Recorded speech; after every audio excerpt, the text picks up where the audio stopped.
आप सभी का प्राचीन इतिहास चैनल में स्वागत है। अगर आप कार्तिक स्नान कर रहे हैं तो यह कथा आपको जरूर पढ़नी चाहिए। माँ लक्ष्मी और विष्णु भगवान आपकी हर मनोकामना पूर्ण करते हैं। कार्तिक मास की कथा। एक नगर में एक ब्राह्मण दंपति रहते थे और वे दोनों प्रतिदिन 7 कोस दूर गंगा व यमुना नदी में स्नान करने जाते थे। इतनी दूर आने जाने से ब्राह्मण की पत्नी थक जाती थी, इसलिए वह एक दिन उसने अपने पति से कहा कि हमारा एक पुत्र होता तो कितना अच्छा रहता। पुत्र के बहू आती तो हमें घर वापस आने पर खाना बना हुआ मिलता और बहू घर का काम भी कर लेती। अपनी पत्नी की बात सुनकर ब्राह्मण ने कहा कि तू सही कह रही है, चल मैं तेरे लिए बहू ला ही देता हूँ। ब्राह्मण ने कहा कि एक पोटली में आटा डालकर कुछ मोहरे रख दे। ब्राह्मण के कहे अनुसार उसने पोटली बांध कर दे दी। पोटली लेकर ब्राह्मण चला गया। ब्राह्मण को सफर के दौरान यमुना के किनारे बहुत सी सुंदर लड़कियां दिखाई दी। वे रेत में घर बनाकर खेल रही थी। उनमें से एक लड़की ने कहा कि मैं अपना घर नहीं बिगाड़ूंगी, मुझे तो रहने के लिए ये घर चाहिए। लड़की की बात सुनकर ब्राह्मण मन ही मन सोचने लगा कि बहू बनाने के लिए यही लड़की उचित रहेगी। जब वह लड़की जाने लगी तो ब्राह्मण भी उसके पीछे पीछे उसके घर तक पहुंच गया और वहां जाकर ब्राह्मण ने उस लड़की से कहा, बेटी, कार्तिक मास चल रहा है, इसलिए मैं किसी के घर खाना नहीं खाता। मैं अपने साथ आटा लेकर आया हूँ। तुम अपनी माता से पूछो कि क्या वह मेरे लिए आटा छान कर 4 रोटी बना देगी। यदि वह मेरा आटा छान कर रोटी बनाएगी तो मैं रोटी खाऊंगा। लड़की ने जाकर अपनी माँ से सारी बात बताई। माँ ने कहा, ठीक है, जाओ ब्राह्मण से कह दो वह अपना आटा दे दे, मैं रोटी बना कर दूंगी।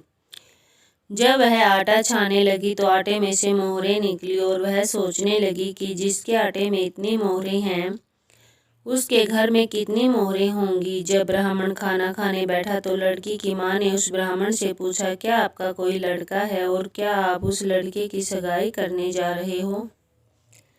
यह सुनकर ब्राह्मण ने कहा कि मेरा लड़का तो काशी में पढ़ने गया हुआ है, लेकिन यदि तुम कहो तो खांड कटोरे से विवाह करके तुम्हारी बेटी को अपने साथ ले जाऊं।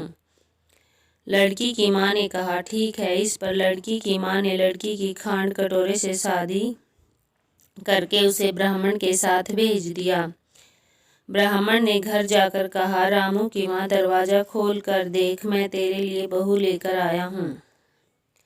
ब्राह्मण की पत्नी भीतर से ही बोली, हमारे तो कोई बेटा ही नहीं है तो बहू कहाँ से आई।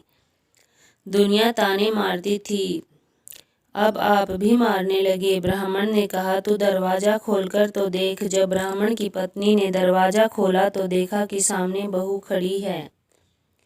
उसने स्वागत किया और आदर सत्कार से अंदर ले गई। अब जब ब्राह्मण अपनी पत्नी के साथ नदी स्नान करने जाता तो पीछे से बहू का सारा घर का काम करके और खाना बनाकर रखती थी। वह उनके कपड़े धोती और रात को हाथ पैर भी दबाती थी।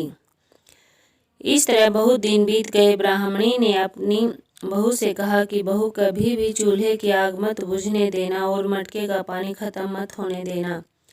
परंतु एक दिन चूल्हे की आग बुझ गई। यह देखकर बहू घबरा गई और भागे भागे अपनी पड़ोसन के पास गई और कहा कि मेरे चूल्हे की आग बुझ गई है, मुझे थोड़ी आग चाहिए।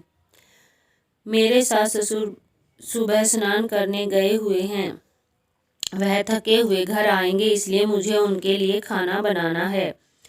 यह सुनकर पड़ोसन ने कहा कि तू तो बावली है, तुझे यह दोनों मिलकर पागल बना रहे हैं। इनके कोई पुत्र नहीं है और ये निसंतान हैं। बहू ने कहा, नहीं, ऐसा मत बोलो, इनका बेटा तो बनारस काशी में पढ़ने गया हुआ है। इस पर पड़ोसन ने कहा कि यह तुझे झूठ बोल कर लाए हैं, मेरी बात सच मान, इनके कोई बेटा नहीं है। अब बहू पड़ोसन की बातों में आ गई और कहने लगी कि अब आप ही बताओ मैं क्या करूं। पड़ोसन ने कहा कि करना क्या है, जब तुम्हारे सास ससुर आए तो जली हुई रोटियां बना कर देना और बिना नमक की दाल बना कर देना। खीर की करछी दाल में और दाल की करछी खीर में डाल देना। पड़ोसन ने उसे अच्छे से सिखा पढ़ा दिया और फिर जब उसके सास ससुर घर आए तो उसने न तो उनका आदर सत्कार किया और न ही उनके कपड़े धोए। जब उसने सास ससुर को खाना दिया तो सास बोली, बहू आज यह रोटियां जली हुई क्यों हैं और दाल भी अच्छी नहीं है।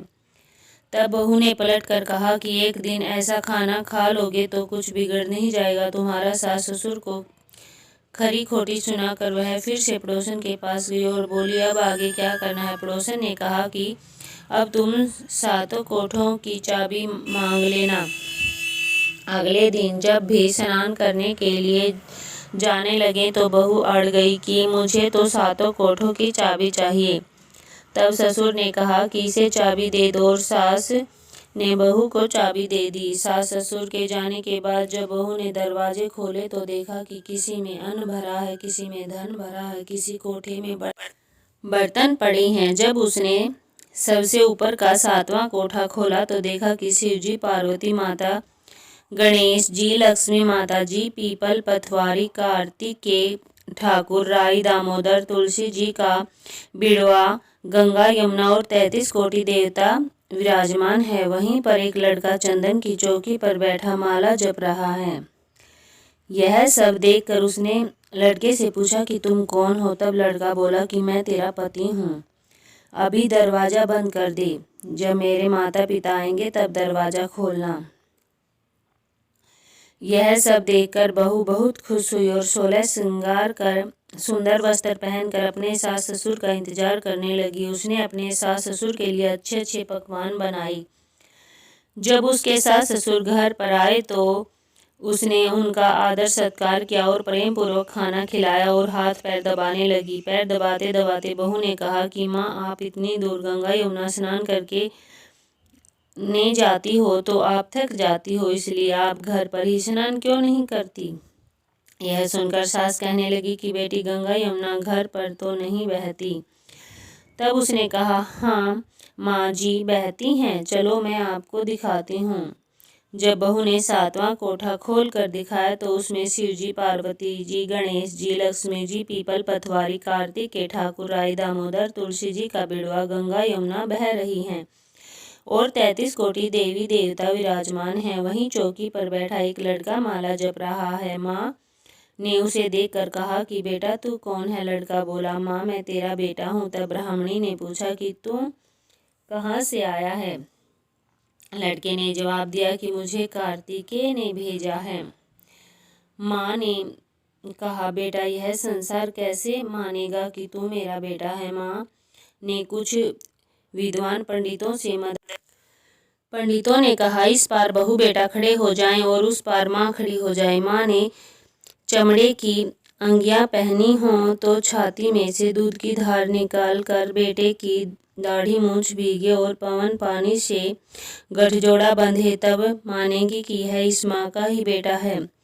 उसने ऐसा ही किया। चमड़े की अंगियां फट गई और छाती में से दूध की धार निकलकर बेटे की दाढ़ी मूंछ भीग गई। पवन पानी से बहू बेटे का गठजोड़ा बंध गया। यह सब देखकर ब्राह्मण और उसकी पत्नी की खुशी का ठिकाना न रहा। जब ब्राह्मण और ब्राह्मणी को बहू बेटा दिया, उसे सबको दे। कहते हैं कि इस कथा को पढ़ने से मनुष्य की सभी मनोकामनाएं पूर्ण होती हैं। तो यह थी कार्तिक मास की पौराणिक कथा। ऐसी अच्छी अच्छी कथा और कहानियों के लिए आप हमारे चैनल को लाइक, शेयर और सब्सक्राइब जरूर करें और कमेंट करें। धन्यवाद।